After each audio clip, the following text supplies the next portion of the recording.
Alors en fait, j'ai fait un rêve bizarre. J'étais généticienne spécialisée dans l'étude des licornes. Et j'observais une population de licornes. Tout était bleu, sauf une qui était rouge. Mhm. Alors, bon, la première génération, les licornes descendent de cette licorne rouge, après accouplement avec une licorne bleue, c'est toute rouge. Bon, ce qui est déjà un petit peu surprenant, mais ce qui restait cohérent, typiquement. Et en fait, là où ça a commencé à dérailler, c'est aux générations suivantes. Les deuxième et troisième génération, donc, étaient toutes rouges, en fait. Même celles issues d'un croisement sur une licorne rouge et une licorne bleue, en fait. C'est ça qui était très étrange. Normalement, il y aurait dû y avoir une certaine proportion de bleu, en fait. Et après, en fait, j'ai étudié ce mystère dans mon labo, en fait, et je me suis aperçu, en fait, qu'il y avait un gène magique, Mhm. et qui était capable de transformer l'allèle bleu issu d'un des parents en une allèle rouge par un gène magique. Ouais. Ouais, je sais, c'est étrange, hein. Mhm. Ouais. En fait, dit comme ça paraît très con. Mhm. Mais en fait, ça fait référence à un vrai dispositif qui existe en génétique, qui s'appelle le forçage génétique, dont un ami m'a parlé il y a pas longtemps, en fait, et... Ouais, je vous explique.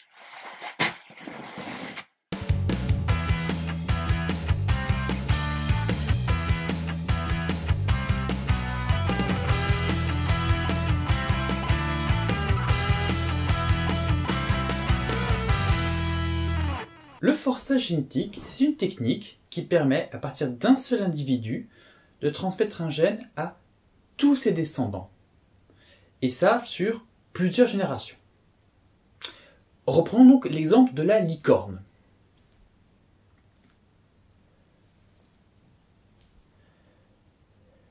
Si on a une licorne rouge et qu'on la croise avec une licorne bleue, en supposant qu'un seul gène est responsable de la couleur de la licorne, et en supposant que l'aile rouge domine l'aile bleue, on obtiendra donc dans ce cas-là une licorne rouge.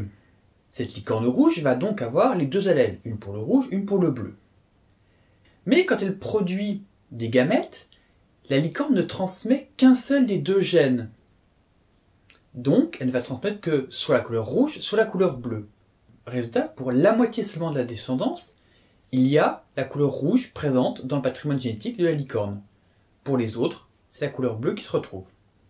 Donc, la moitié à cette génération, un quart seulement à la génération suivante, encore moins à la génération d'après. Bref, le nombre de descendants portant la couleur rouge de la licorne se réduit à chaque génération, dans la descendance directe. C'est là qu'interviennent les dispositifs de forçage génétique. Ces dispositifs de forçage génétique sont des constructions génétiques artificielles qui vont attaquer l'allèle concurrente à l'allèle dont on veut forcer la transmission. Pour ça, c'est pas compliqué. Il suffit juste de faire un trou dans l'ADN sur l'allèle dont on veut se débarrasser. Alors, pour ça, on dit le CRISPR-Cas9. Derrière ce nom de biscotte suédoise transgénique se cache en fait l'un des outils les plus intéressants en génétique et en biologie moléculaire.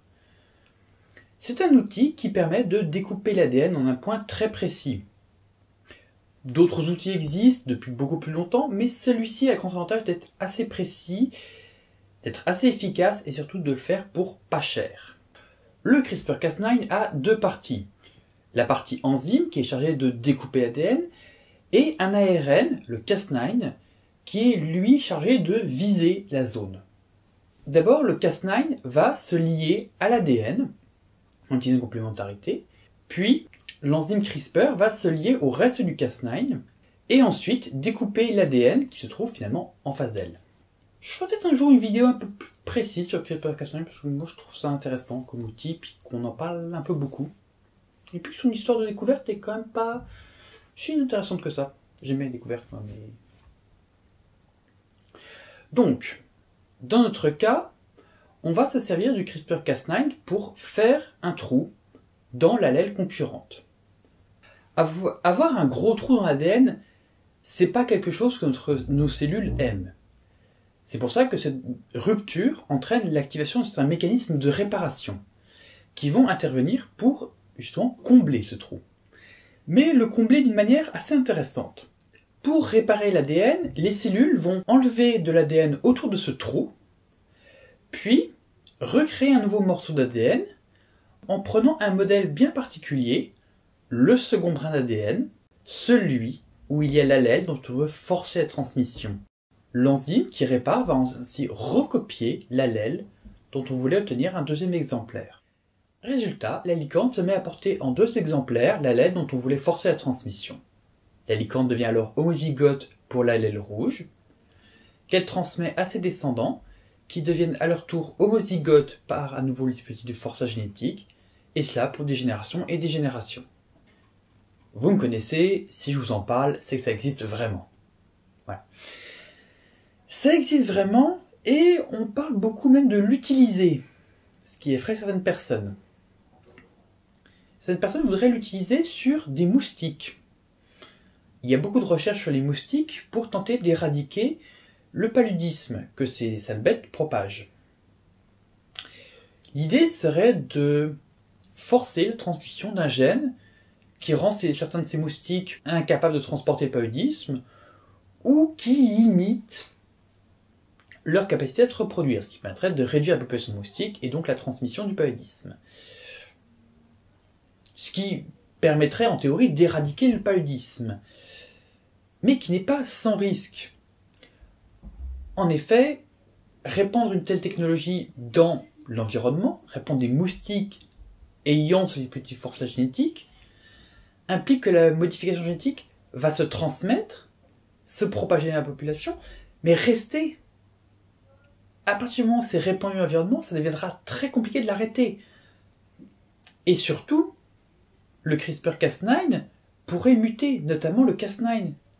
À partir de ce moment-là, l'ARN guide, qui permet de déterminer quel gène va être découpé, pourrait muter, et dans ce cas-là, le CRISPR pourrait aller attaquer l'ADN à un autre endroit, provoquant des mutations à d'autres endroits, ce qui pourrait avoir des conséquences néfastes. Par exemple, si la population de moustiques venait être au bord de l'extinction, d'autres espèces pourraient être affectées, notamment des espèces aquatiques qui se nourrissent des larves de moustiques. Pour les animaux intégrant un forçage génétique à leur génome, mais qui seraient dans les laboratoires, le risque n'est pas non plus nul. Si, tant qu'ils sont dans les laboratoires, il y a peu de risques, il y a un risque environnemental si ces espèces venaient à être libérées dans la nature au cours d'un accident. Le débat agite la communauté scientifique, entre les scientifiques qui aimeraient utiliser l'outil et d'autres qui tirent à la sonnette d'alarme. Et certains scientifiques, d'ailleurs, à ce sujet, réclament un moratoire pour qu'on n'utilise pas ces outils en dehors des laboratoires et que, pour les utilisations en laboratoire, elles s'accompagnent de mesures de précaution intenses pour éviter que des animaux porteurs de ce dispositif partent dans l'environnement et donc le contaminent.